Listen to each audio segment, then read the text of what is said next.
when I did this type of photography, I realized that one of the more interesting viewpoints would be from the air.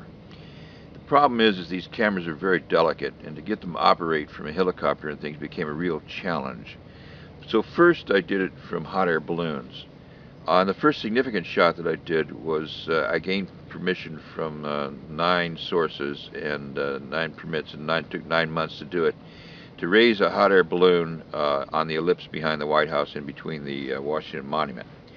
Most balloonists think that a 50-foot tether is something significant. We tethered at 500 feet above the ellipse. We were also told, curiously enough, that we were the first people to put up a hot air balloon since 1862 when they were put up there to do observations over to Virginia. So we had a month to put these balloons up. We had some interesting things happen. It was during the Carter administration. One day Amy Carter came down and we gave her a balloon ride. But the most significant thing was that, didn't find this out but the hard way, Washington is mandated at 14-story buildings by Congress, so Congress can look out and the only thing tall they see is the Washington Monument.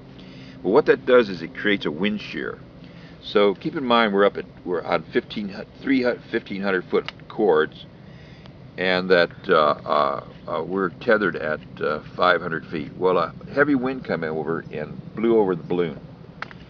My friend Frank, who I trust dearly because he doesn't want to die any more than I do, he's a phenomenal balloonist.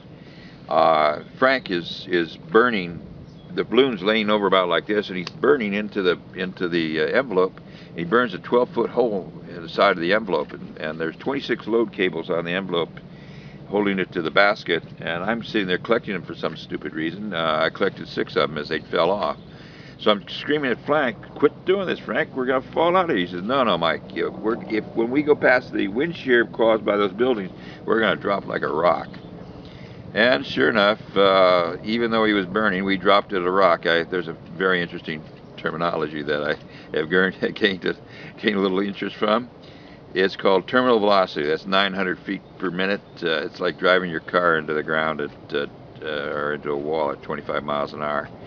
It's actually kind of interesting. It was, in fact, my first hot air balloon flight was with Frank, and Frank likes to do contests, and one of the contests he did was to hit a target over Virginia at a fairground.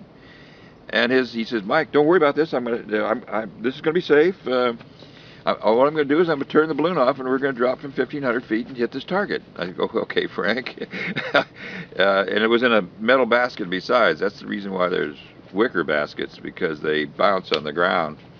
So that was my first flight in a balloon, and then my next flight was over Washington, where we crashed down in that. And all told, I've terminal velocity in a hot air balloon about 6 or 8 times. So that's part of the attraction for me, is to be involved in these kinds of happenings. The exercise with the hot air balloon proved to me that aerial photography was one of the more significant uses for 360-degree images. So Frank and I did a picture several months later up in Hartford, Connecticut. It was a theoretical 50th story of a building soon to be built and so forth. And we launched a hot air balloon from a construction site surrounded by buildings, and we got the construction people to hold the thing down to get lots of air in it. Well, it corked out, and it hit the telephone company building and ricocheted off that, and we went downstream for about 6 or 8 miles, and I got out of the balloon, and I says, "I'm not going to do this again. I'm going to choke here." Mm-hmm.